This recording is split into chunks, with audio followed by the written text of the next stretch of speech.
Ben from Impact on Urban Health. I've said where Beyonce's from. Where are you from, Daisy? So I'm going to pass the mic on and let you do a much better introduction than I understand. Hello, my name is Sasha Pencil and I am the director of the Black Farmers Market CIC. Do I have 30 seconds? So far our work has been focused in South London, us having our events, which are the bits that everyone sees, Brixton Station Road. More recently now we're moving into building a market garden in Causden and Croydon as part of the Reese allotment plot. And we've got a holistic wellness festival coming up in Mansfield on the 22nd of June. Plug. For Windrush, Windrush and Holistic Wellness Festival.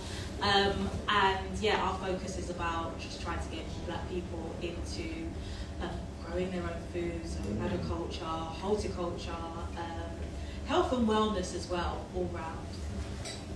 I've said a lot now. No, that's great, yeah. And my name's Obi, and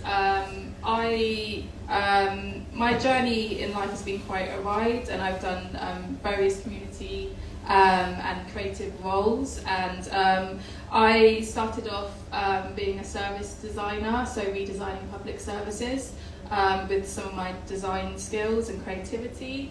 But then I decided to join the circus, and I became a hula hooper and a roller skater, and I started my own fitness business, and I taught a lot of people. And you know, roller skating is a big part of Black culture. And then right now I'm a fresh face in the environmental world, and I have become. I started off the journey going through volunteering and learning about horticulture, and then now I'm unlearning a lot of things. But yeah, I'm pleased to say that I'm now a co-director of Black Farmers Market, CIC, and people think that we're quite a big organisation, we're grassroots, and we're only about 3 of us to 4 of us, so we're small.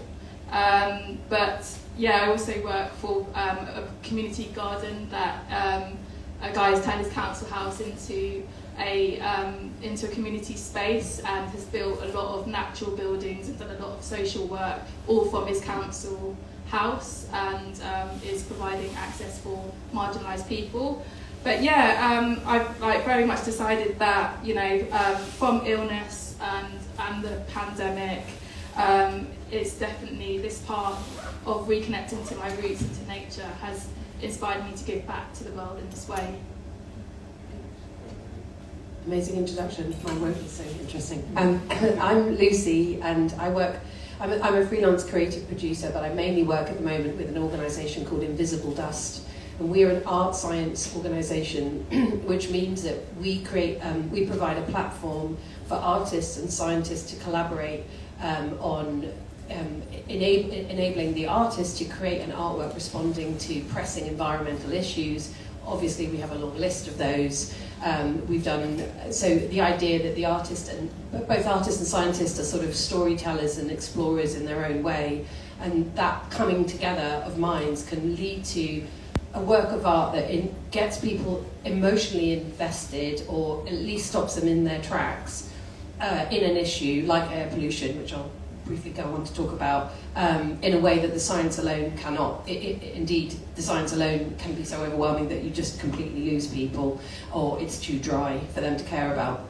So we're a charity, we work nationally and internationally, and I've commissioned a variety of projects working on food systems, flooding, biodiversity, but the project that really brings me here today, and it's something that I'm very proud of and I'm continuing to build on, is a project called Breathe, where the artist Dryden Goodwin collaborated not just with leading air pollution scientists and researchers from Imperial and King's, but we spent time with 6 leading clean air campaigners. It was a Lewisham Borough of Culture commission. So one of them being, I'm sure, is a name that many of you will know, Rosamund Adu Kissy Deborah, who became a campaigner on the back of the death of a 9-year-old who was the first person in the world to have air pollution listed as a cause of death, and she's done this extraordinary decade plus of campaigning on the back of that. But the idea is an artwork that we spend time with 6 campaigners. We got them physically out of breath on an exercise bike we bought from eBay, got them dangerously out of breath, and then we filmed them, and then for these large-scale zootropic sequences were manifested on sites across the South Circular Road, a road where Ella Adikisi Deborah lived and died.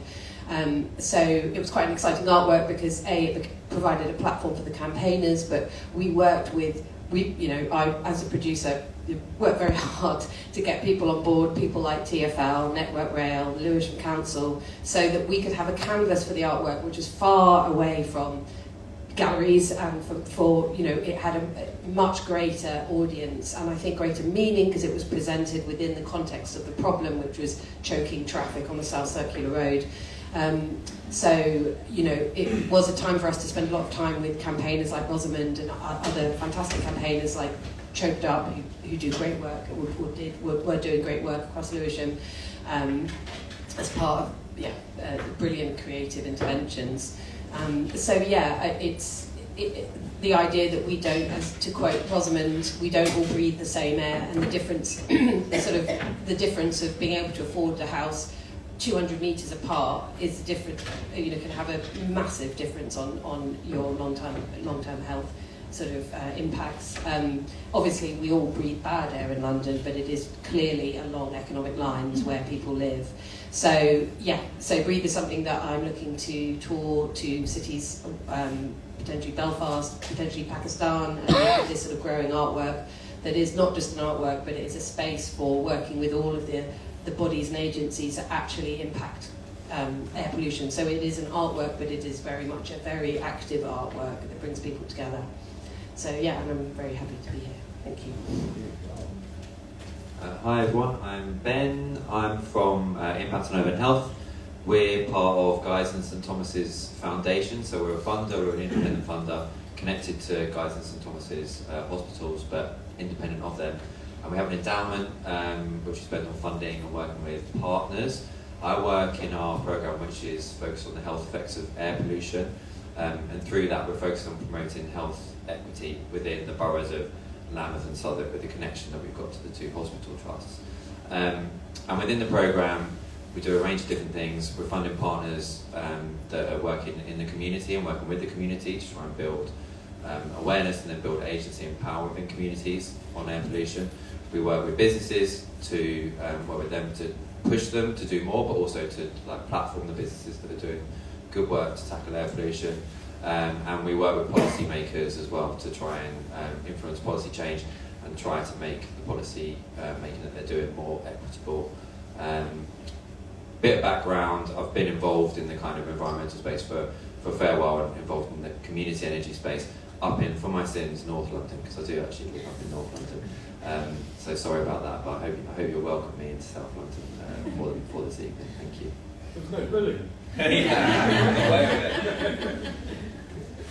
As a fellow North Londoner coming in, but I did live in Lewisham for a bit. So I'm Days, I'm an environmental justice activist, and my work mostly focuses on regenerative cultures, which is basically recognising that the climate emergency isn't one of just climate, it's one of the relationships of ourselves, how we relate to ourselves, how we relate to community and other people, and then in turn how we relate to the earth. So it's this understanding that it's so much more than climate, it's environmental justice, it's colonialism, it's understanding of belonging to land and identity, it's wellness, and it's holistic in a way. And that's the approach that I usually use. But this has kind of led me to do lots of weird things in my career, my very short career. When I was 19, I ran for election to kind of bring these awareness to the climate crisis, but also bring awareness around politics and who's in politics, why aren't there more diverse voices and diverse experiences in politics, and how do we reimagine something that really looks like a reflection of this beautiful multicultural country. And then I also worked in Extinction Rebellion, and that's how I met Johnny. And I was a part of Extinction Rebellion Youth, where we talked about how do you bring this perception of being young in the face of a climate crisis to the forefront of conversations as well. And I've sued the government before on net zero policy. I sued them because their policy was crap. And then I helped sue them again because the policy that they made to create and fix that policy wasn't very good too. So it's this kind of like persistent troublemaking, I think, is a way to describe what I've done so far. And now I work with Hard Art, which is a cultural collective who's trying to stand in solidarity with the climate and ecological and democracy crisis that we face. And it's working with people who are artists and know a way to communicate this. And we're communicating it differently through things like, if you've been to an event that we run and hopefully more, it's the idea that we can talk about democracy, but you'd never know we're talking about democracy because we're doing it through things that connect us so much more than the head stuff. So yeah, that's like me. I'm now realising how annoying it is only having one microphone. Thanks.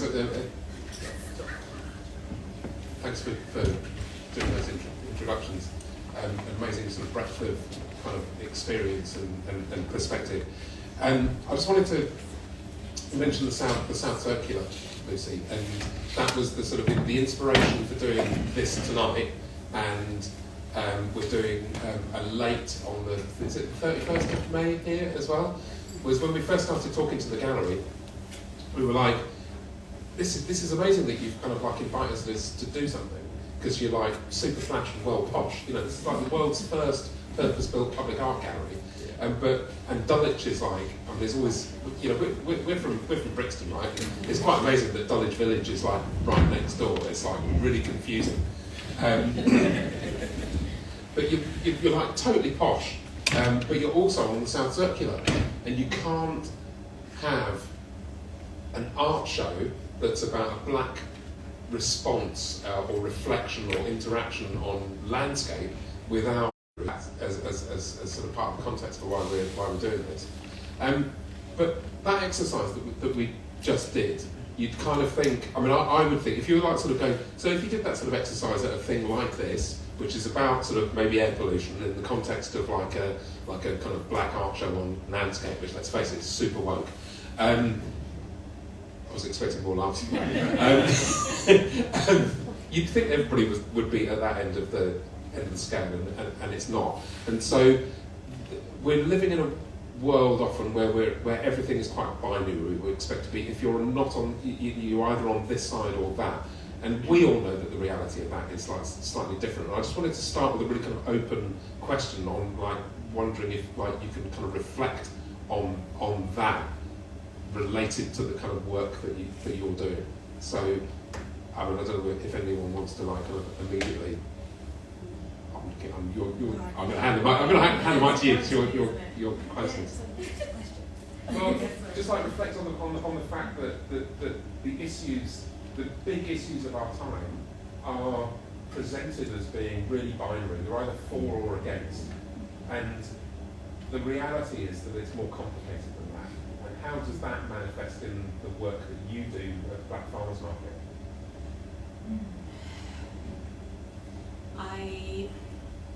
I see it manifested in a way that you can't help but bring in your personal experience, right? So, for me, I grew up in a household where there wasn't a car, right? It was always public transport, and so it is possible, but it is harder. And seeing my cousins growing up, I remember that feeling of thinking it's so easy for you guys, you just get in the car and you go wherever you want. And I'm limited in where I can go and what I can do because I don't have that access. So it's about whether or not you want to make sacrifices. And I think within the black community there's so much forced sacrifice. There's so much that you don't have a choice in. You don't have a choice in not getting the same level of treatment or being understood, seen, empathized with. That safer as well, maybe as a woman, I think. But then I was kind of sent, I know, because I feel like I'm so against you're living in London, why do you have a truck, why do you have a 4x4, why do you have two cars in your house, is it necessary? I'm not completely against having vehicles, but I am completely against the fact that within my community people are more likely to have the older vehicles, the diesel vehicles, and have no access to any kind of finance that makes it viable for them to get something that is cleaner for the environment. So you are now villainizing this community for not having the resources to make better decisions. Oh gosh, don't let me quick. Yeah. I'll be going forever. And that's yeah, and thinking about that as well. So we are a platform for black growers and black farmers, and we want to be a platform for allotment holders as well, but that's a whole other issue. Thinking about the black farmers, there's not just one black farmer in the UK, there are actually many, but they are under-resourced, and they have so many boundaries put onto them and regulations. One black farmer in particular acquired a piece of land, but was given land with poor soil, and that was intentional. No access to water, that's intentional. No funding, but told that you have to be organic, so you have to go through the organic certification. I'm getting onto that edge of being very against the organic, and it is becoming very. I can't describe the word. It's becoming another prison, and it's a regulation, and who really is that regulation there to serve? But this organic process has actually nearly put this black farmer into debt. And it doesn't enable, as you think that the organic certification would enable them to thrive, and like people would invest in the organic produce, but how are you going to grow that when you don't have the access to water, soil, and tractors, and the infrastructures that happen?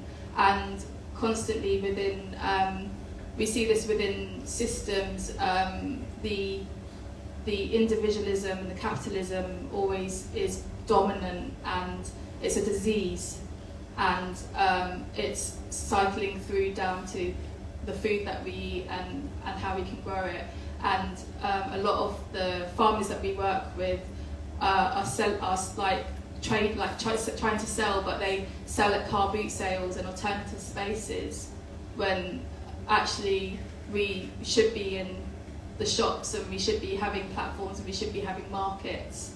And maybe we're going off a tangent, but we're just not getting the support or the investment to actually do things on this land and this planet where we all belong.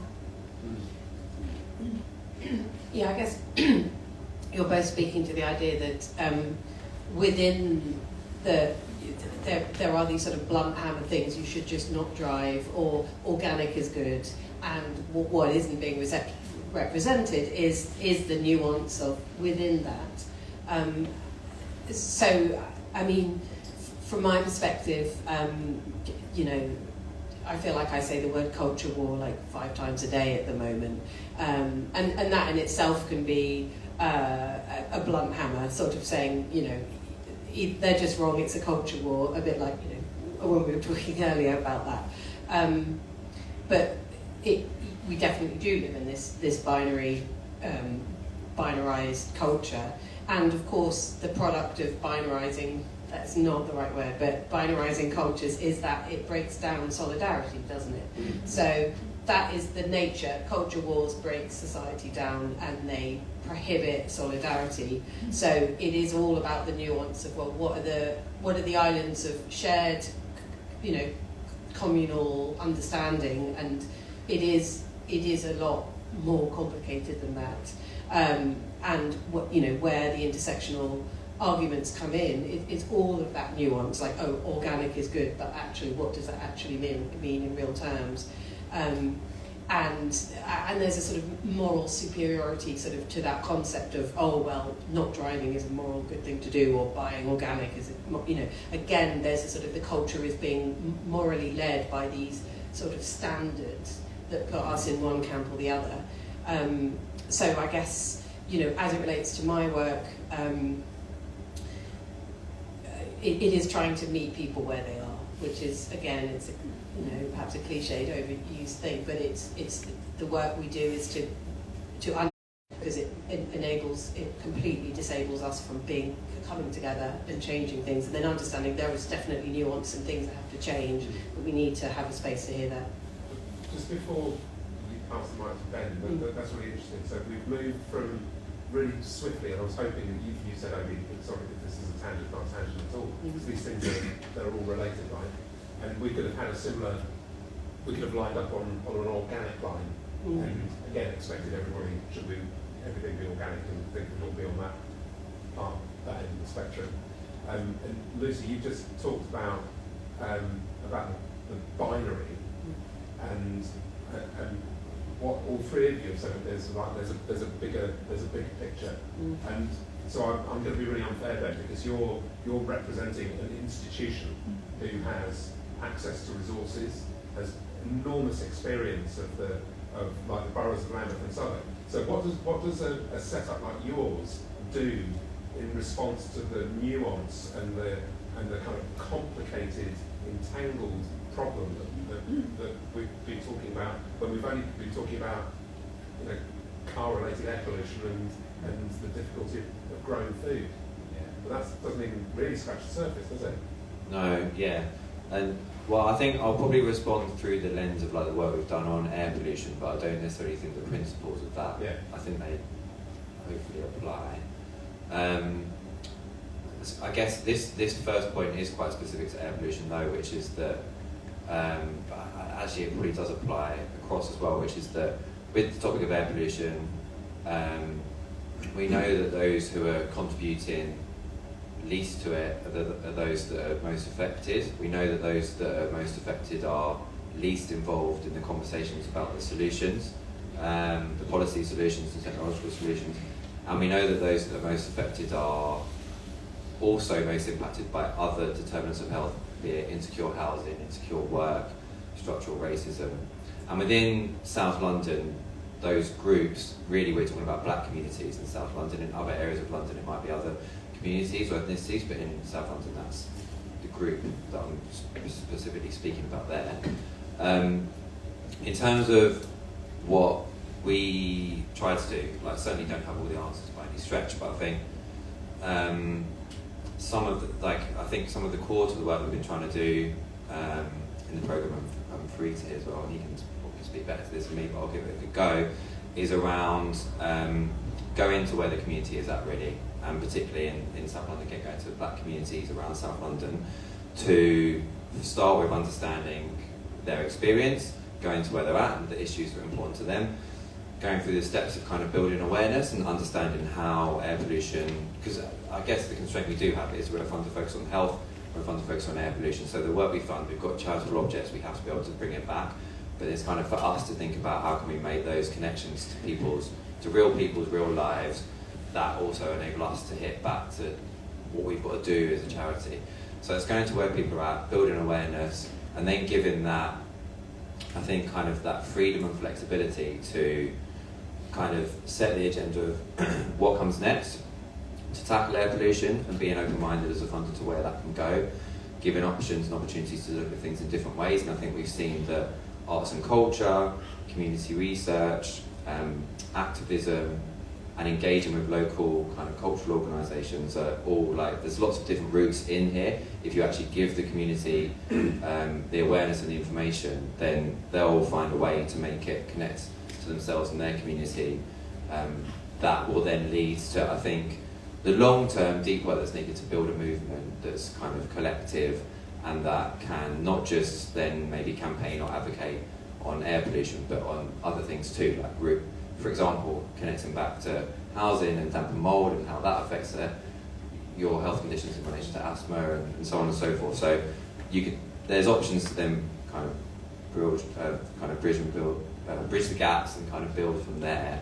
I think probably the only other thing to say is that what's lacking, kind of back to the first question, is that connection from like the siloed thinking. So we're trying to focus on air pollution, and you've got, I think if you look at things like ULEZ, the ultimate goal is focus on air pollution, but what's really lacking is that what we're seeing is lots of maybe consultation, or if that, and not co-design. So when you get to co-design, or when you try to look at co-benefits and people's real lives and connect kind of housing, cost of living, and air pollution, and then the planet, you can start to understand things in a more deep, connected way, and you can start to hopefully think towards like what actually we're trying to work towards, a better world for all of us here, for people and planet, and how can we get there in a way that is kind of inclusive and equitable, and isn't just trying to solve for one problem and then causing harm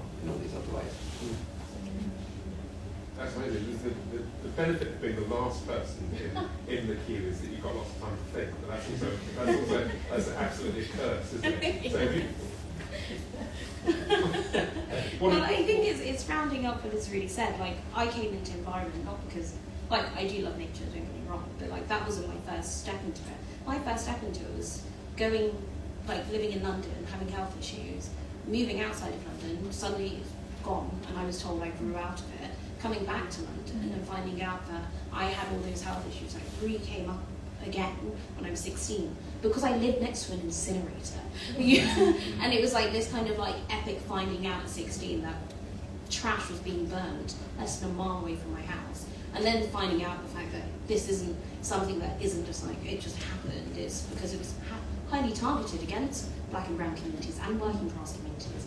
And I was quite lucky in my childhood, weirdly enough, because I grew up really poor in Tottenham, living in relative poverty in the UK, 1 bedroom, 5 people, and my mum managed to bring us out of it.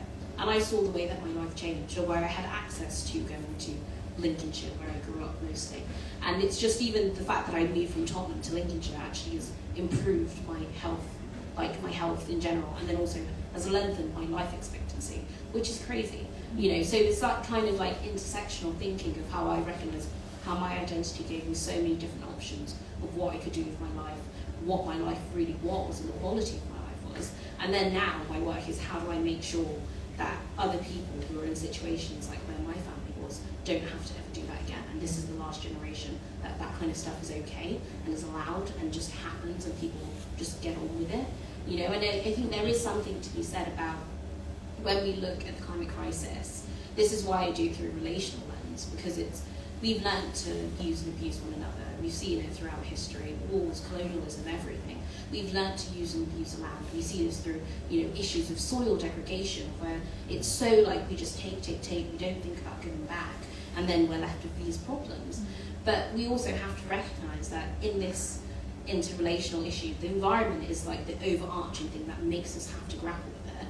But in kind of like, you know, the circle of the environmental issue, there is racism, there is sexism, there is all the other social issues, and that as we walk towards finding a way to focus and stop the climate crisis, we have to make sure that it's a way that helps all the other issues and recognises that in order for us to really get to what, you know, the roots of the issue, it is through making everyone's life better. You know, and that's I think it's like, you know, wrapping up what's been said here, there is this like identity lens that does need to be looked through, does need to be grappled with, and then there has to be this really collaborative effort to recognise how does this world work and how do we just make it overall better, not just focusing on one aim and saying if that's better everyone else will be fine, because that's just not really how it happens. Can I just say one thing? Just because it's something that really struck me. Angeli from Choked Up, we interviewed the participants with the Welcome collection as part of the production of the artwork anyway, and she said we shouldn't have to choose between our culture and communities and our health, which was so stark, because the idea that it wasn't, because she, you know, for example, said, well, I don't want to just move into Lincolnshire because that's not where my people are, that's not where my community is. And so again, you know, it isn't as simple as, well, just move out of London. It's that. And I think just really returning to what you said about needing co-design, what you were mentioning about the fact that the ULEZ perhaps wasn't nuanced enough in how it, it's a blunt hammer. Yeah. But anyway, I just wanted to share that quote because it really stayed with me. So before we bring in more people in, I'm interested in whether somebody's got a thought on how something like initiatives like that can be better landed in the community, because we can kind of agree that they're worth doing, but they often land so poorly. So do you want to go back? Once again, personal story. So I live on a red route, double red route, horrible. And I remember when you get the left through the post, bringing in LTN. It's a great low traffic neighbourhoods. Okay, does that mean it's gonna improve the air quality? And actually what happened is the LTNs were introduced in the roads behind me, where all the lovely cottage-like middle class housing is. And for the people in the block that I live in and the estates that surround it, the air quality has worsened hugely, which they kind of put in small print at the bottom of the newsletter now. And it just feels like there's no real recourse, because once again there are these constant consultations. Let's get together, let's talk about this, we're doing another thing, there's another email about it. What do you actually do with that information when we say we're choking it? So yeah, the co-design is actually listening and then implementing the things that people are asking for. I mean, something as small as, for my building, the cycle superhighway goes across the front door, and just saying, look, we're a building of 30 flats, can you put, behind the doors where our garden is, a rack where we can put bikes in? Because you give us letters saying stop putting your bikes in the staircase, but everyone has a flat that's so small we can't fit our bikes in the corridors, we're tripping over them. So we use the public spaces in the building, but you would think if a cycle superhighway is across your front door, you might put something in there that just makes it a bit more accessible and enticing for the people in that building to cycle. Small things.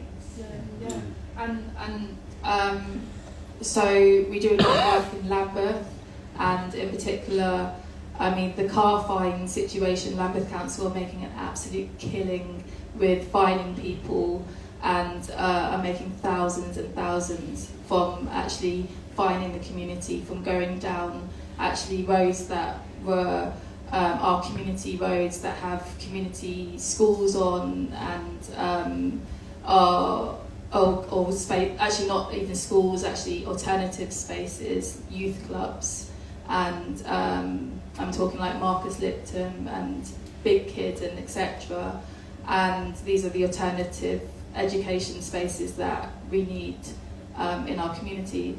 And this Lambeth Council, and I think or know like a lot of councils, so our land is also in Croydon, which Croydon is going into debt again. I think it's like the third time that they're going into debt. But these councils are again operating in a way that they're. I'm watching a lot of Scar and Punk at the moment, but they're still carrying on the Thatcher times, and they're privatising, they're gentrifying, they continue to evict and fine, they erase, they piggyback off cultures. And they are continually supporting privatising. I think I said that already, but it's these are the solutions that they're coming up with, and they are just not providing the alternatives. I feel like this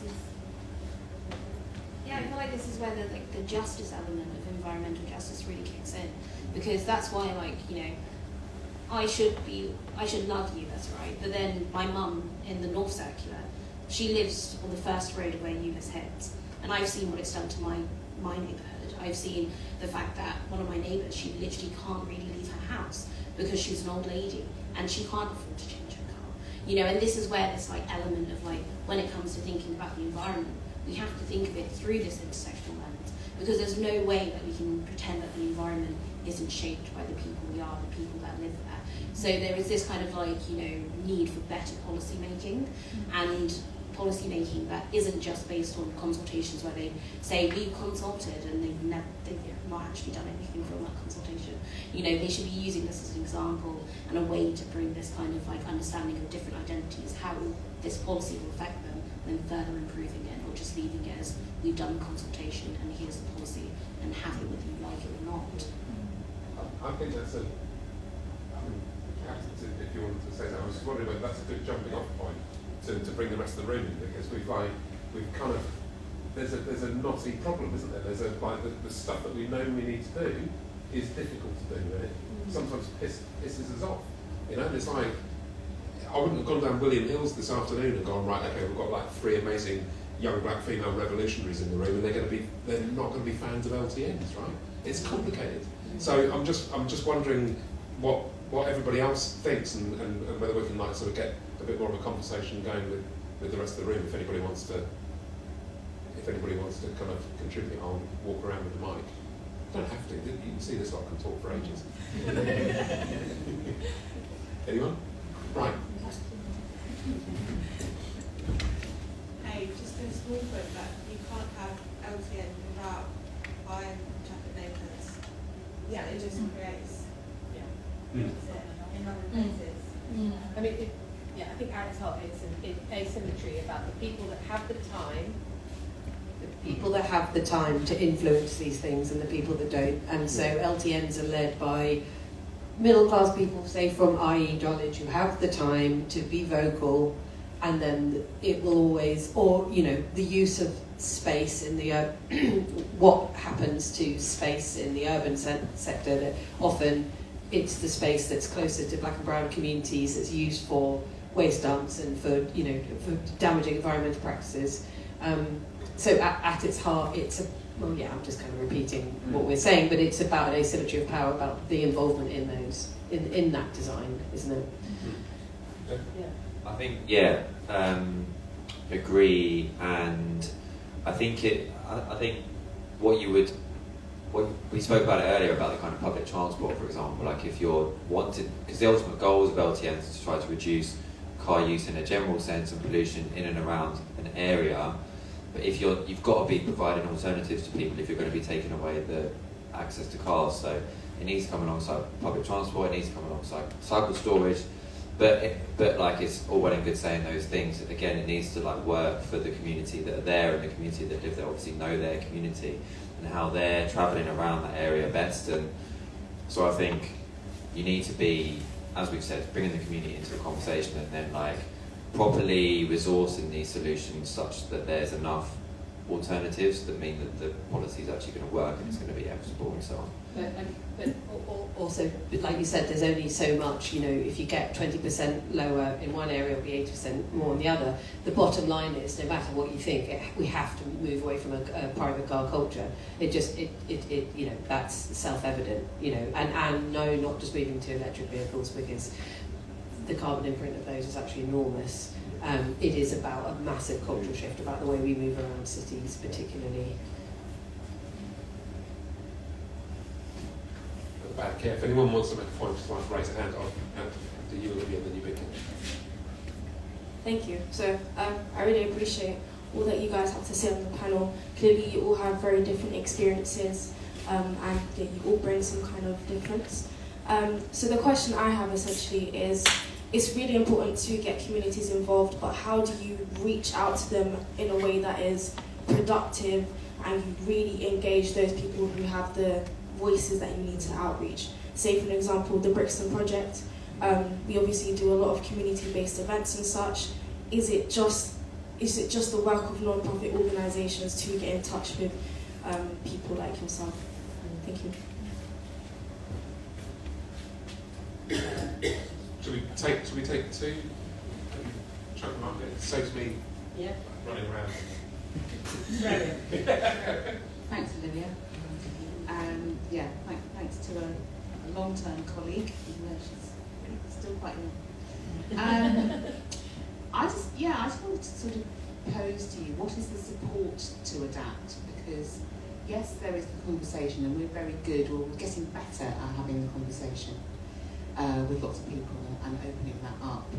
But what we're talking about, and I think Lucy's particularly going to you, is what is the support to adapt? Because when you listen to what Natasha has said about people in the community who have different reasons for why they live the way they live, and they've done it for a long time, and those reasons come from complex places. So there is support needed to adapt. It's not simple, just don't do it, you know. So that's the next step for me, and I'm very interested to hear your views on that. I was a director of an organisation called Cape Farewell, and our tagline was that climate is culture, and that artists are like the early warning system to tell a culture what is wrong with it, and that to move, like 20 years ago, however long ago it was, when they announced the smoking ban in pubs, everyone was like, that's never going to work, right? But actually now it's completely normal. So I guess what I'm saying is a bit like maybe my slightly clumsy comment about the fact that, well, I've never driven and I've been okay, but it is a case study in the fact that that is true, is that it is artists and creatives form part of the culture of moving a culture along to think differently about the way you inhabit your environment and the way you move around your environment.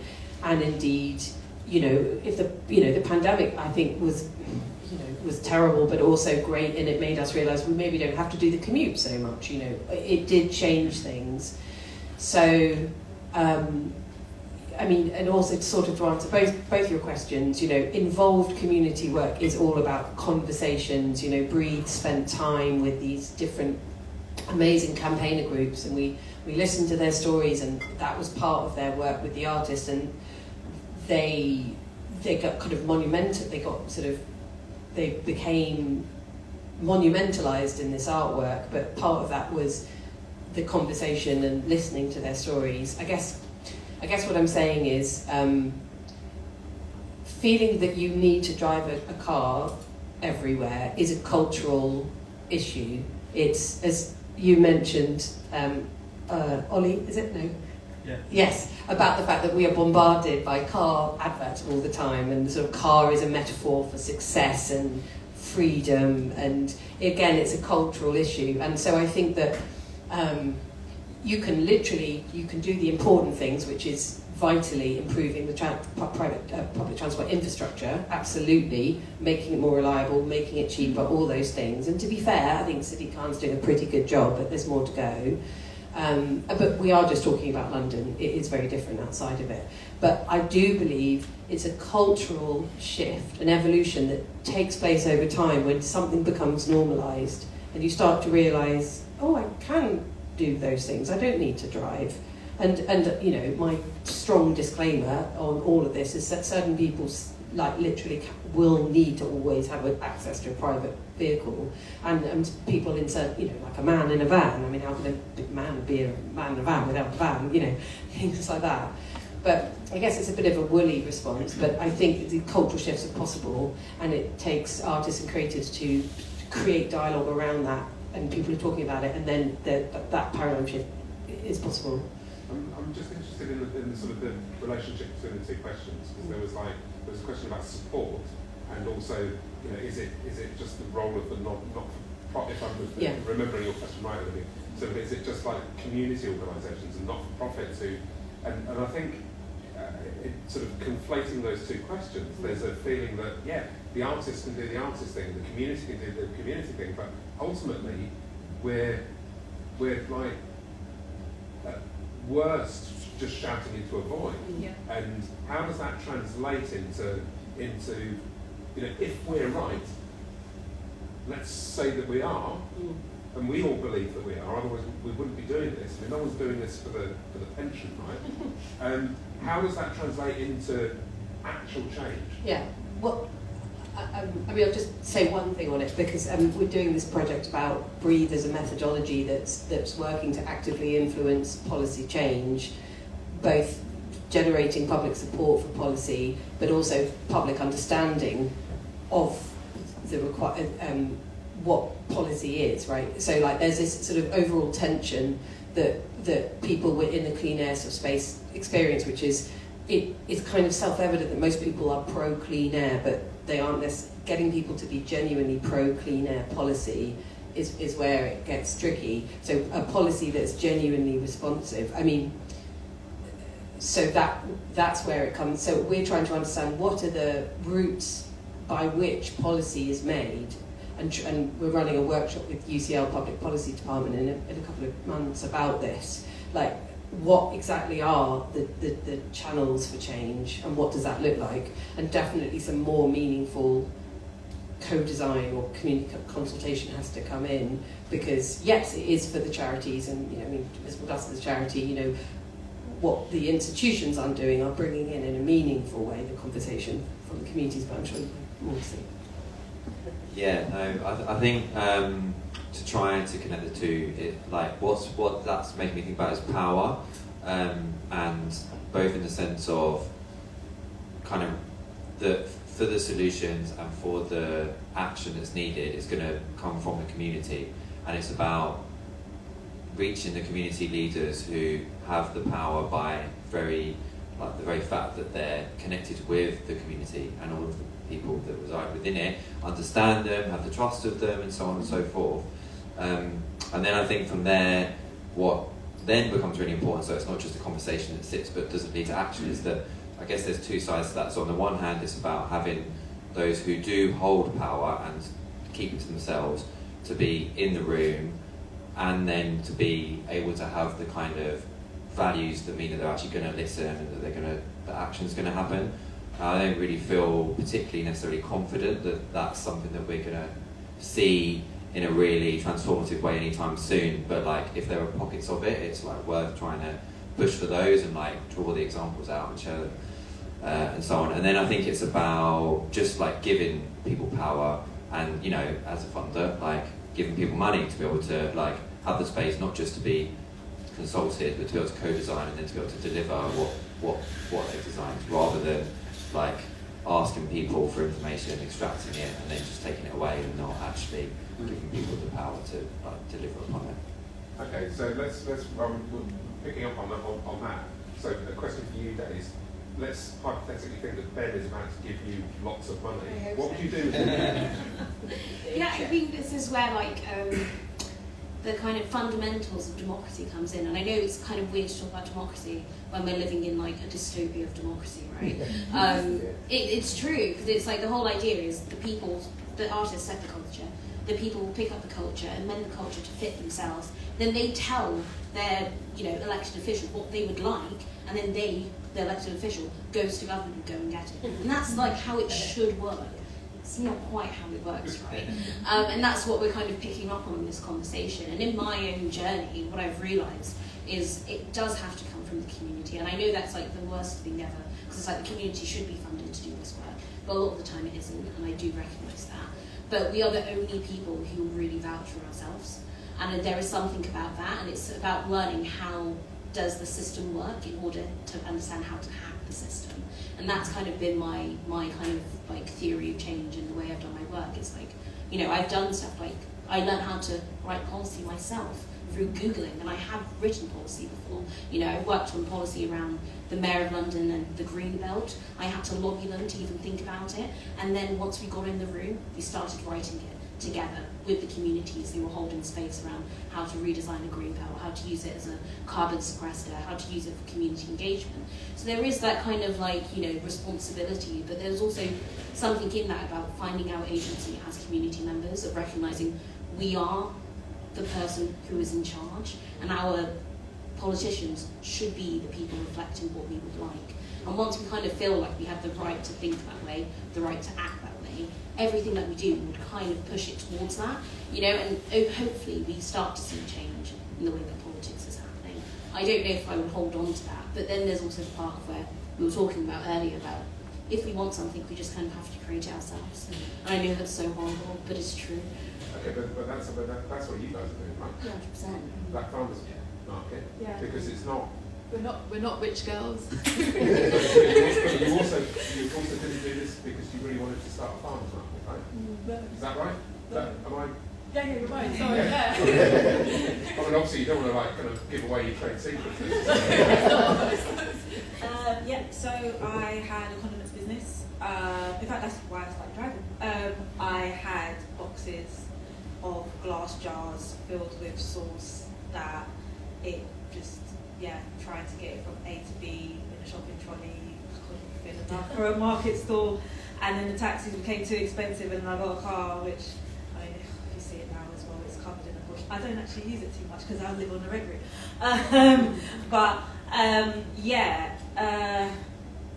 I started a farmers market because I would sell my sauces on Brixton Station Road, the farmers market there, which at the time was run by the Market Traders Federation, which is CIC as well. And it was dying. The market was dying. Every week I'd go there and there'd be less traders and there'd be less footfall. And I was so worried that we were going to lose that space, that gentrified Brixton was going to lose another space where the small, independent, up-and-coming entrepreneur, just come off their Princess Trust course, could get the chance to test trade with, only paying £20 for their pitch for the day. You don't get that anywhere. The reality is that our farmers markets movement is extremely, you're either in it or you're not. Exclusive. Exclusive. Yeah. Private. There are about 5 private companies that monopolise the farmers markets across the but definitely in London, and they use the same traders across all the different markets. And if you're not in it with them, then getting in is really difficult, and to get in is very expensive. And then when they do finally let you in, they put you in the worst pitches, in the worst markets to prove yourself. So going somewhere like Brixton Station Road, you've got the trains and the buses and the tubes and the possibility of loads of footfall. It's like, yes, great. We lose this market, this council-run market, because how many successful council-run markets are there right now? A lot of them are actually privately run. Where do we go? Like, where do we go from there? So my idea to have a black farmers market came off the back of trading at Blackheath, which is also a private market, and then going to the market manager and saying, well, if I've done a market that kind of put black traders at the forefront, maybe we could do that with a farmers market. Would you be interested? He said, yeah, great idea. Okay, great, I'm going to go buy some black farmers. And then I realised that the work isn't about having or creating a market, it was about creating a platform and a space for black growers, because actually we don't have the black farmers. So what do we do to get the black people who do have a bit of land, who have a community growing space, who, like Obi said, when they do have something to sell, have no choice but to go to a car boot sale and hawk it for whatever they can get for it. Where do we go from there? Okay, well, maybe I can get some grant funding and I can buy them some public liability insurance. Maybe I can buy them a card reader. Maybe I can coach them on how to sell to people. Maybe I can provide the infrastructure of the store so they don't have to worry about that. Let's get talking about transport, like a lot of them don't actually have that transport. So getting their produce to the market is enough already, but imagine trying to also get a 3x3 gazebo and a table as well. The cost of it. So providing all that infrastructure, saying I've made it cheap as chips for you, all you have to do is show up with your vegetables and let's get selling. And that was the basis of the first black farmers market. But then off the back of that and the feedback, and I think also for me, because I don't even talk about my background, I don't want to, it's too much, but coming from working in the third sector and the charity sector as well, and supporting people over years, seeing that, like, one thing that I also didn't want to replicate that model of this exclusive feeling market where if you don't have enough in your pocket, you don't feel like you are welcome there. Having the DJ there, having the live street Zumba that you can get involved with, having the free live permaculture workshops so you can go there, you can learn how to grow your own before you leave, no one's charging you. Having the herbalist there who's going to make herbal balms for you that you can walk away with a free sample, once again paying nothing, meant that the whole community felt like there was a space for them. That was really important to me. So there's a different kind of value exchange. It's not just your usual going into the market and pay your money and you come out. It's got more of a festival feel when we do our events, and that's always been the theme that we've carried through. So with the wellness festival that we're doing in Mikesfield in June, we're kind of more exploring that side of where do we bring that, like now we're in a park, we can bring in sound healing, we can bring in yoga, we can bring in talks about men's mental health and black women's reproductive health. We can bring in space where people have more space to flex without, being on a hard concrete street. That was the basis. That was the beginning. I don't want to go on a tangent about something else, but that was the beginning of Black Farmers. And also we're also seeing a demand for black farmers as well as Black Farmers Market and us taking up space. So we've been invited to Wales, and we're like, how are we going to? Who do we know in Wales? Like, what? But there are going to be people in Wales, and it's about it's creating these localised alternatives. But I definitely going back to does it depend on the non-for-profits? No, it depends on the big corporations. We can do our sustainable steps every day, and we can do our activism, and we can do our individual and community work. But at the end of the day, the big corporations are running the ship and are running the system, and that's always what I try and focus on is the system change that needs to happen, as opposed to us. It's it's a liberal thought to think that it's so easy to be sustainable and live this life and live this eco life. It's something that those in power who are putting our taxes towards war and putting our taxes towards road and other things that we as people don't want. That's what they're doing, and they're not actually, maybe going for a tangent, but they're not actually investing in building in the actual services that we need, like the NHS and other and education and other health and well-being and all the other needs that we're actually really all, well, not all, but most of us are in survival mode and trying to live and breathe. Oh yeah, and live and we were.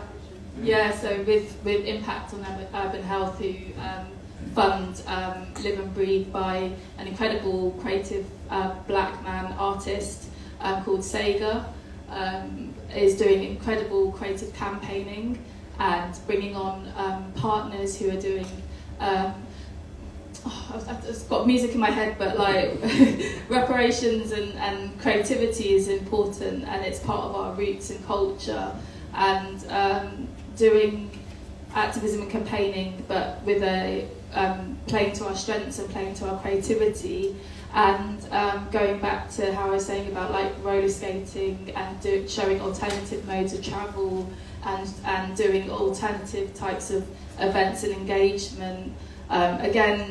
Sega isn't actually incorporated in the legal and is going on that journey of becoming a CIC and a charity. But the individuals are again taking on that work and trying to fight and redesign an alternative.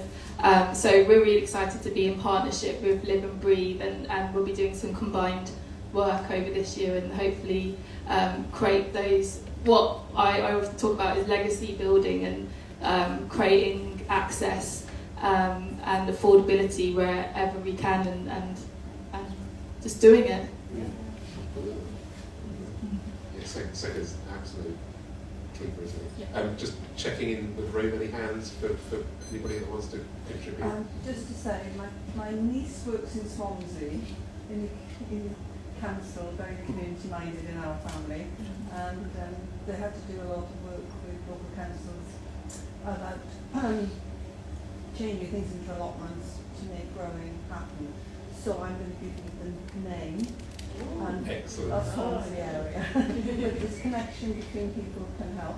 Yeah. And the only other thing was, it's a lot of bad press. LTN's been a nightmare, really, for many people. But the cycle lobby and all the lobbies, the GPs that helped set it up from Kings were about to articulate. So we could see that in the air. When they did COVID, we could see what comes out.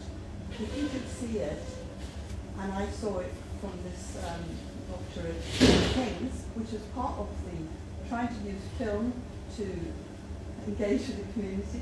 Not that successful, it happened for the first LTN in Roundtable.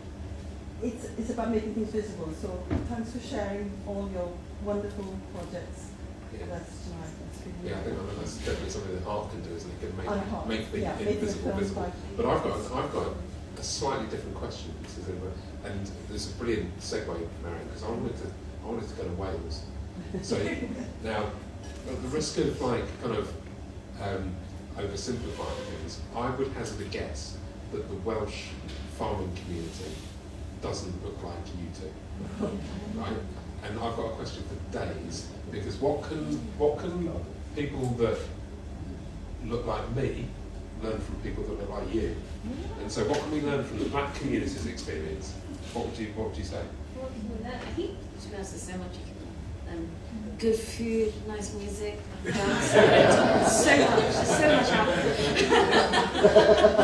But I think you asked me this question because I've had to go on my own journey around land. My family's from the Niger Delta, which is famously known for the beautiful water, also oil spills, natural gas, and a lot of fossil fuels.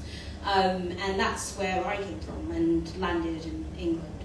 And I've always, well, not always, but once I left London and I found out that nature existed, because I didn't consciously know that nature existed when I lived in London when I was younger, I fell in love with the land here and fell in love with it and felt really strongly connected to it.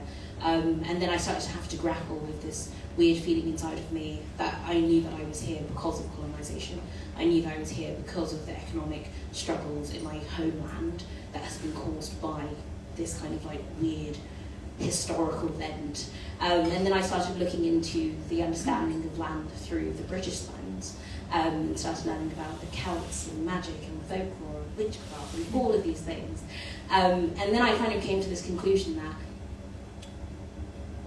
white people don't feel that connected to land because their roots were taken out through the enclosures before. So the enclosures were the time of where there was common ownership of land, where everyone would graze and come and have festivals and fetes on public land together. It was all co-owned by community, and it was taken away. And when it's taken away, and then capitalism kind of took its place of where if you want access to land, you buy it. It changed the whole relationship. And I was quite lucky to have this understanding of, yes, even though I'm here and I feel very English, and I had this disconnection to land, I found connection because I could look back to the way that my grandma connects to her land and know the kind of beginning place to start to build that relationship. And there's something in that where I think that's what can be learned. I'm not saying that every black person, especially because once you start to look at black British identity, you have black people who've migrated through the Caribbean, you've got black people who've come from Africa, and many other different ways of getting here. But there is this common notion of learning how to root ourselves back again and learning how to know the land, and I think that's kind of where this kind of identity narrative kind of runs to, of where looking at, the way that Indigenous people treat their land is the first step of understanding it, of where it's not something that's separated from us, it's something that we are in ecosystem with, and we have to learn how to be team players, not just for ourselves, but for the larger environment as a whole. And I think that's where the learning comes in, and I've just been very fortunate to have a grandma who hates Western culture, who continues to tell me about the need for us to root ourselves. And I think that's where, at least I think that's one of the most beautiful learnings of my Indigenous culture. So how does that then translate? Because I'm thinking Newbit. I know where your offices are. They're kind of they're sort of between Southwark Tube Station and London Bridge Tube Station. So you're kind of you're really close to some of those estates in Lower Marsh that aren't. I mean, they're obviously they're mixed in terms of like the demographic that's there, but there's a large area of like white working class there. How do they get rooted or rerouted and reconnected with their land? And what can you do as the local, kind of institution who's concerned with health outcomes there? Good question. The first thing you made me think was I was recently visiting a friend in Amsterdam, and I was like, there's so much green, little pockets of green space there, and when you walk around London and that area of London and lots of areas of London where I live as well, there's like a kind of, there's a very distinct, I feel like there's a very distinct separation in London between like huge swathes of green space like there are here, like there are at Hampton Heath, and then just kind of concrete as far as the eye can see. And I feel like what I saw there was just like, and what you've seen with things like parklets, say, in London, where a parking space is kind of given back over to the community, and things like skip gardens where you just can like grow food or just have like wild flowers or whatever it might be. You can create kind of real like connection with your community. You can create space to kind of interact. And like Amsterdam, part of why I thought there was interesting that this is popping up all over there is I think the idea would be in places like Barcelona, people would imagine that this type of thing could happen because it's like warm there. So people are going to want to sit on the curbside and are going to want to sit outside and chat. But Amsterdam's, and like London's cold and windy or anything. Amsterdam's a kind of similar climate, so I feel like if it works there, people finding a way to make it work. If you did more of that here, it would kind of figure out its way of happening. I think as well in relation to not to like go back into, not to delve too far deep back into the LTN debate, but the idea of kind of like healthy streets and streets being for people rather than cars. When the kind of community can take a bit more of that either curbside or roadside space themselves, or when the road is less scary because there's either less traffic, less pollution, less speed, then I think you kind of do see again like people start to kind of like reclaim that space because it's a more hospitable, safe, comfortable space just to be. So hadn't like prepared any set things. I don't have any necessarily specific examples, but I think it's kind of about that we've done anyway. But I think it's about trying to like reimagine that space and just start with small things and it kind of builds. So no, that's really interesting that you I'm sorry. I was just going to say reimagining, but also data is so important.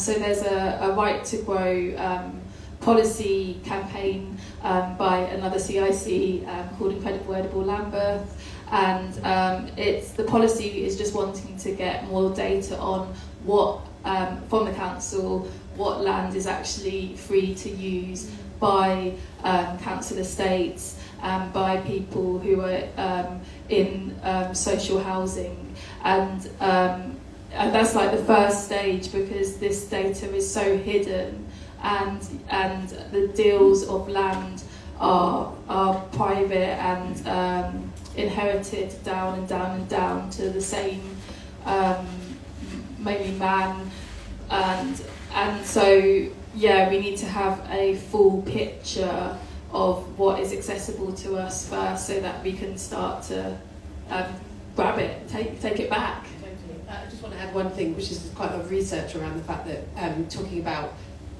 our connection to the ground, but what we do in the land that we have, which is there's a lot of research that people coalesce a lot less in polluted areas. Rightly or wrongly, you are aware you don't want to hang out and chat in your front garden. It has significant high levels of air pollution have significant impacts on people wanting to coalesce on their space and be together. Whether it's sort of conscious or not, there's a real impact on that. So I think that's got some really interesting, horrible role to play in how we come together as a community.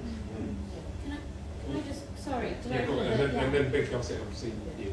Yeah, I just wanted to bring like an example and ground it, because like this is great, this imagining, and I was quite lucky to work at Phytology, which is a nature reserve in Bethnal Green, and the story of this place, it was literally the place where a church stood and it was bombed in World War II and it was just left. And so lucky, because there wasn't like this like claim for land, where the council estate saw this land, saw it wasn't being taken care of, and decided to literally make it their own. And in that, like 50 years later, this nature reserve is constantly delivering all these really amazing programs. We've even had when I worked there, we had an ecology program to bring black and brown young people into learning how to be an ecologist and making it a reality. So there are so many places like that, and I do think there is this push for let local councils not just leave land for developers for when they might like it and make them into community spaces, and there's a few of them around London. Yeah, our office is in the centre of Brixton International House. We've spent 5 years looking over what used to be an amazing Irish community pub. And it's derelict, and the only time anyone did anything was when they realised that people were using a pork cabin for drug use and stuff, and then they moved. Thank you. Yeah, I feel like I'm cheating because I'm kind of working but not working tonight. But what's sort of striking me about this conversation is the importance of allowing us to connect with the abundance of nature. And even if that is on a street corner, or the produce that you are able to gather into the market, or the sense of that growing, that connection with the potential and the abundance of nature is so important. So how can we kind of manifest that, more of that in our lives, more of the time, from simply taking a packet of seeds and seeing what it does.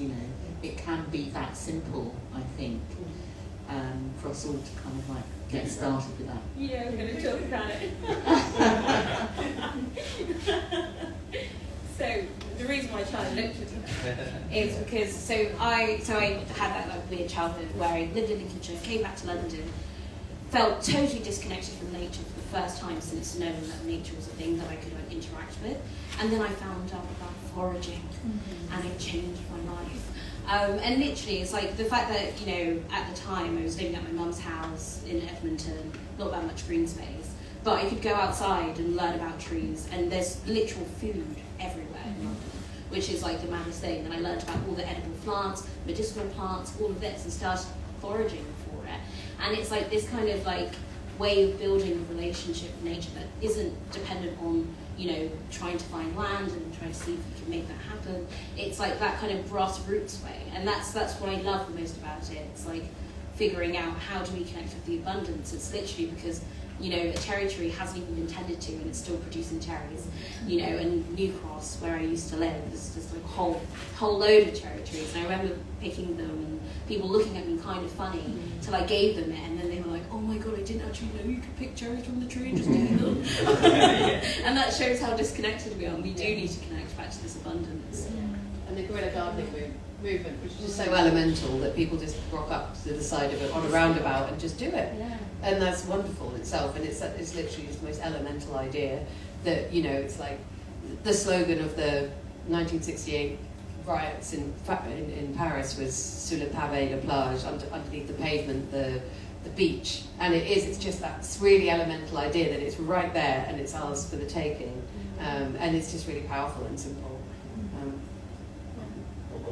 I was going to say, so studying horticulture, there's a huge emphasis on colonial education and plant names being very a plant name James Edwin Latin name, etc. But also there's practices that are really damaging, and we're thinking about pollution as well. So pesticides, having a knowledge that our local councils are spraying glyphosate everywhere, which is causing cancer and causing diseases. And through guerrilla gardening and through trying to protect ourselves and protect our energy and create a beautiful neighbourhood. Through a community gardening group that I'm part of and volunteer with, we plant orchards, mini orchards, around all the disused spots, and we do it in parks and at bus stops and stuff like that. And so there's an abundance in West Norwood, abundance of cherry trees and stuff growing around. But also the site, like aside from the planting, we also are hugely connected, and we need these local support groups like BIDS and like West Norwood Forum. We need forums and we need these other alternative systems to the council, organisations to the council that are still able to have an influence and work with community groups to help stop practices that are happening. So just an example of naming plants that are weeds is a very colonial mindset, and they are just really they are plants that are in unwanted spaces, and that massively ties in with racism and that way that we interact with one another. But the council and the untrained staff who have the chainsaw and who have the pesticide are still spraying our streets because they think that the weeds and the dandelions and the nettles, which are traditionally herbal remedies, are causing havoc, and it's really not that. And I just got some news on a WhatsApp group, but the council have written to in the West Norwood community group and said that they have made a mistake with doing things like mowing a wild grass area and stuff. So they are taking accountability, but it's still not enough. And we haven't said this back, but like in the environmental industry, it's the most second least diverse industry in the UK, and I don't know, was it first or second? Yeah. So environmental is first, and agriculture is second, and we're seeing that if we just don't invest in education, like knowledge is power, and if we don't invest in education and training, we're still not going to have black and brown people in these decision-making roles, and we're still going to be just doing the same methods of spraying the streets and causing pollution. Yeah. That's amazing. Just want to kind of reflect on that last round. It's 17 minutes past 8, and I think we're supposed to be finishing at 8:30. I don't know what time we get thrown out here, but everyone's more than welcome to hang around, and maybe we'll go to the pub if people want to do that, or maybe we'll all go home because it's Friday night and we've got better things to do. I do have a task for the room, and I don't know whether we've probably not left enough time for it, but maybe it's something that we can continue, because I'm always really conscious with these things are brilliant and they're energising, and you feel alive, and then we go home and often we watch 2 episodes of Ted Lasso and fall asleep. and so I really want to make sure that we're taking something from this room that we can take forward. And you gave me 2 segues, which is brilliant. So Ben, you were talking about Amsterdam, and how sometimes we look at Amsterdam and go, how come they're so much more like onto it than we are? They cycle everywhere and stuff like that. That was hard fought. People fought the car lobby in Amsterdam in the 1970s because Amsterdam was a traffic nightmare, and now it's a cycling paradise. And then people living on existing and hanging out in the streets with planting and stuff like that. That's largely because people have taken over their parking spaces and turned them into impromptu gardens and things like that. And since parking restrictions and stuff like that, we can see how much empty space there is outside our houses. And so that makes me think, and I know I'm being unfair to you, Ben, it's like, could you fund a revolutionary, autonomous pull-up for paving slabs and tarmac movement? Would you help us? Would you pay people's fines when Lambeth say you can't do that? And I'm going to bounce onto what you said, Lucy, because you brought Paris 68 into the room. Yeah. So I'm going to see your under the cobbles, the beach slogan, and I'm going to raise you. And my favourite bit of graffiti from Paris 68, and I just had to look it up to, my French is terrible, but it says, Soyez réaliste, I think, so be realistic, demandez l'impossible. So be realistic, demand the impossible. So I'm wondering what the impossible demands that we might be able to like quickly generate in this room.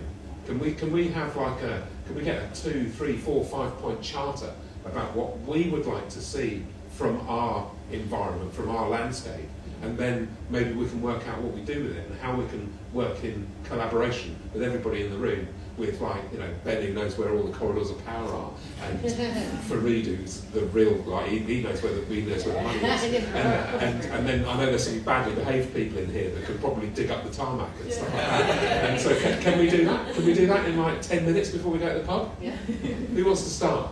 Anyone in the audience? I mean, like, you know, who? Well, I said the audience. We're all in the audience. I mean, you know what number one surely is your voice is relevant. You are allowed. Okay, I'm going to take notes. That's why I've got my big affect change. That your voice is important. That you actually have the power to affect change. Okay, it's just because we forget that we can do that. But demand power is our voice is important. Our voice is important. Yeah. Yeah. I do like a PS on that would be like collective voice, I guess. Like kind of when you organise, build movements, then you've got more power, more solidarity. Anyone else? Bring that microphone this way. Yeah. Oh, yeah. Sorry, I'm taking notes. So I can't do running around. Running around. I can't multitask with a man. Anybody else speaking to it? Yay. So, thank you, panelists. I'd say next step is to kind of all the masses of campaign groups that are out there doing amazing stuff need to possibly network a bit better together, because we can't do it by ourselves.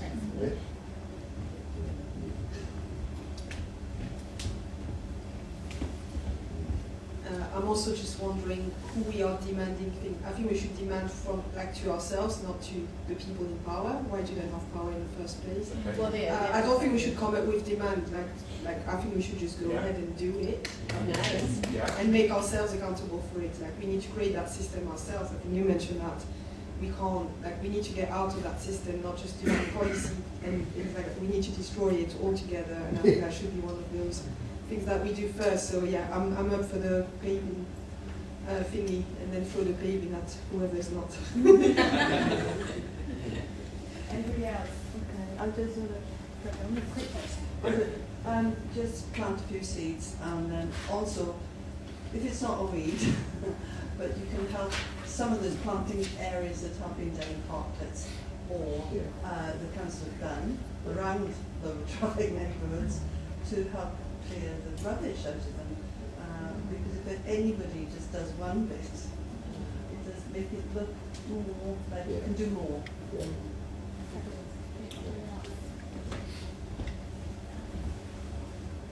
So, I mean, I think briefly mentioned earlier, obviously we've got the space, 1.2 acres? 1.2 acres in Croydon now, and we're working to build a market garden, and a big part of that is bringing in the community so that they can come, they can learn, we can have workshops and cookouts and picnics and all that good stuff.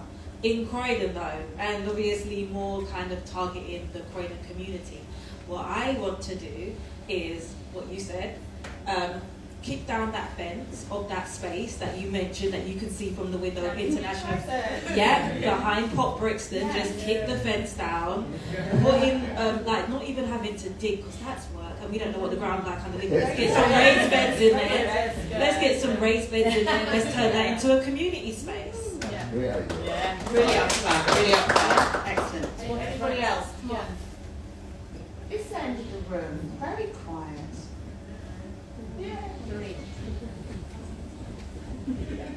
I'll say one before I go because I do need to run. But I think for us, it's probably just give. I think people coming together to actually talk just does wonders, and everyone's working in silos. So for us as a funder, we just need to give people space and time to do that talking and see what ideas come out of it. Because I guess we don't really have all the answers. It's the people that have the answers. Right. I'll follow up. Yeah, we need time to talk, but I think we need time for joy and celebration. And so I'd say less sitting at tables and more parties. Yeah. Right, okay. We can party as we make raised beds just across the road. So this is becoming a thing. Right, I think. Any more for any more? Going once. Going It had to be. Come on. No, I just wanted to say, it's all this sounds all wonderful, but the people that this affects don't really have a voice, and they don't feel like they have a voice. So we, in the industry, need to find a way to connect with those people to tell them they have a voice. That's really important. Right, okay. That's perfect. Yeah. You just made me rewrite the last point. I would say it's acknowledging our agency rather than being given agency or finding out. And the imbalance of agency within. But it's not an imbalance, and that's as someone who grew up poor and black and woman, is it's not the imbalance, it's the fact that we feel like we do. It's a perception. And it's put onto you, and then you start to act as though that's the case. And once you start not doing it, little did I know I'd be here from my upbringing, and it's I'm here and I feel really empowered because I go, okay, I'm going to make it happen. And I watch my mum do it, I watch her do it, and I know that I can do it. I know everyone can do it. Yeah. I guess what I just agree with that is even I work in this sector, and even I sometimes feel like, I talk about it all the time, but even I feel like maybe I don't have any agency, which is insane. But what I mean is there is this really deep, intimate connection that we feel, which is a lack of power that we all need to. But then with power, you all need Not agency. power, It's but then there's also the level of duty, and that's my favourite one because it's we have a duty and responsibility to do this one.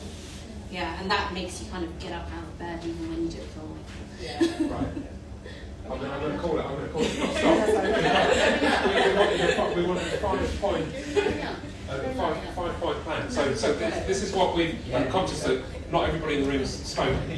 But this is what we're going to somehow take forward into the next thing. Okay? So collectively, our voices are important. We have a collective voice, and we're going to network. We're going to meet each other better to know that not only do we see that things need to be different, but that we understand that other people share our view. We're going to find that collective power. But this is a demand of ourselves. It's not just a demand of power. We're not asking permission. We're not going to wait for permission. We're going to go and do it ourselves. We're going to start that farmers market and find that 1.2 acres in Croydon. In Brixton. In Brixton? We'll come to Brixton in a minute. Sorry. Yeah. What we're going to do, we're going to clean up our own mess. Because the people in power don't know how to do it, they have no inclination to do it, we're going to do it ourselves. We're going to claim our own spaces where we can learn with each other. We're also going to kick down that fence outside Pop Brixton, and we're going to make a space so beautiful that it cannot be taken away. Okay? We're going to... can't read my writing. Yeah, I don't know. That's a really good point. I just can't read it. Well, exactly. This is the thing. Yeah. We are going to throw the best parties because we need collective joy, and we also need to let other people know that they're welcome too. And that's going to be the invite. We've got to invite people into this. So everybody needs to know that they're welcome. And finally,